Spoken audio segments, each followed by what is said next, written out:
Okay, Assalamualaikum warahmatullahi wabarakatuh. Ladies and gentlemen, my name is Rafly and from the University of Muhammadiyah Purwokerto, and for today's motion is about this house will ban all the production of consumption of meat itself, and the Prime Minister is going to bring this debate through the slaughterhouse that kills defenseless animals.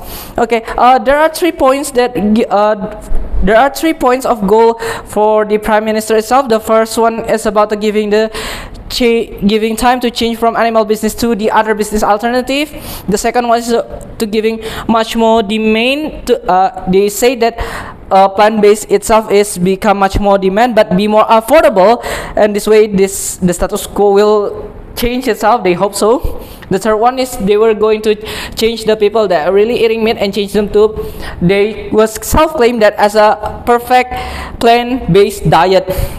And I disagree with this. Why I disagree with this, ladies and gentlemen? The first one is about if they were going to giving time to change from animal business to the other business alternative, which they say they will, even if they subsidize about it, that we can't say that this is unrealistic. Know about this, ladies and gentlemen. If we want to really doing this, we thinking about much more realistic way. The first one, we have to give the subsidized plan itself. They say to the every single farm in this world or in this, I say this earth, okay? And we can't say the farm is only just 1 or 2 or 3. It's not, because there's a lot of it. There's a whole farm on the side of the country or anything like that. And if we want to give them subsidized by plan, there are a lot of ineffectivity. The first one is about the ineffectivity of the money itself, because we need much more money. We need to afford much more plan itself, and it takes money actually.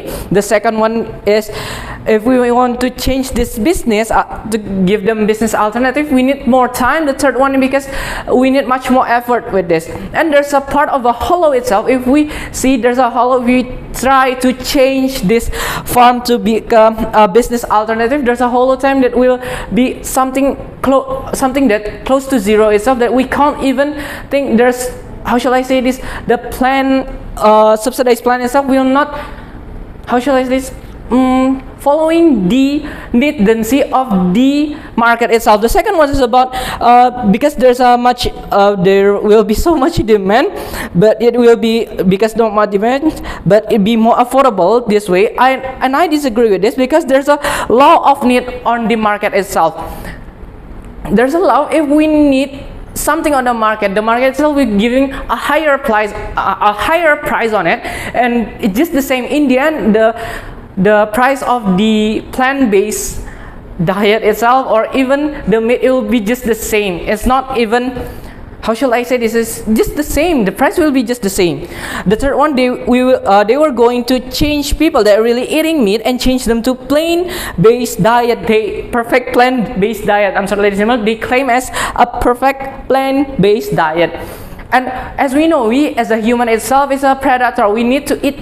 We are an omnivore. We need to eat meat. We need to eat plant in how shall I say this, the balance way on it. The balance of the eating plant and the balance of eating meat itself.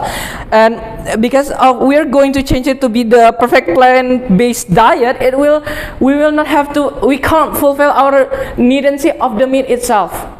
Even if the Prime Minister of the government, I can say the government team, saying that they will give some nutritions that really equal to the meat itself. No, we still need a meat as our every daily consume. Yes, 3 times a day.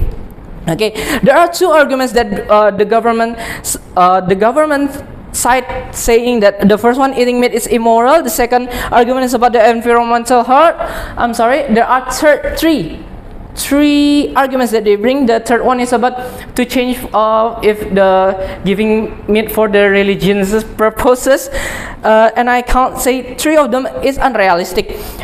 The first one, eating meat is immoral. They're saying that if we want to gain some meat, we have to kill an animal, and it's immoral.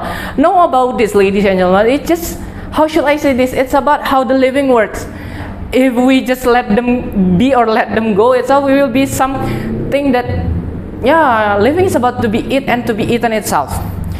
Well, if they, how shall I say this, to give them live a normal life.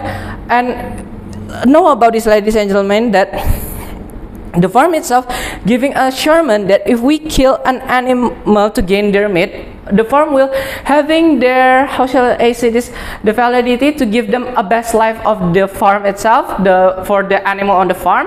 And also they will kill it with much more, which no harm, which no much harm. And they really giving some promises to this. And the second one is the environmental health. The government team just mentioned about the if we just losing all the meat consumptions, there will be a reduce to the carbon emissions itself. It's kinda, even if we reduce it, the carbon emissions itself will be there. So will also the same, because why, ladies and gentlemen? Because the carbon emissions itself is not just from the meat consumption, but also in the much more things such as the motorcycle, the car, anything using a fuel itself. The third one is really concerned me about, it's because there's a status quo itself. I can say the government saying that if a human must give something else to giving to the religions, not using meat itself. Okay, even if it can, the status quo itself can't adapt on the religion. Why, ladies and gentlemen? Because the religion itself is rooted to the community. Even if it's cool, it will be hard for the social and the community or even religion to accept about it. I think that's all, ladies and gentlemen. Thank you, and assalamualaikum warahmatullahi wabarakatuh.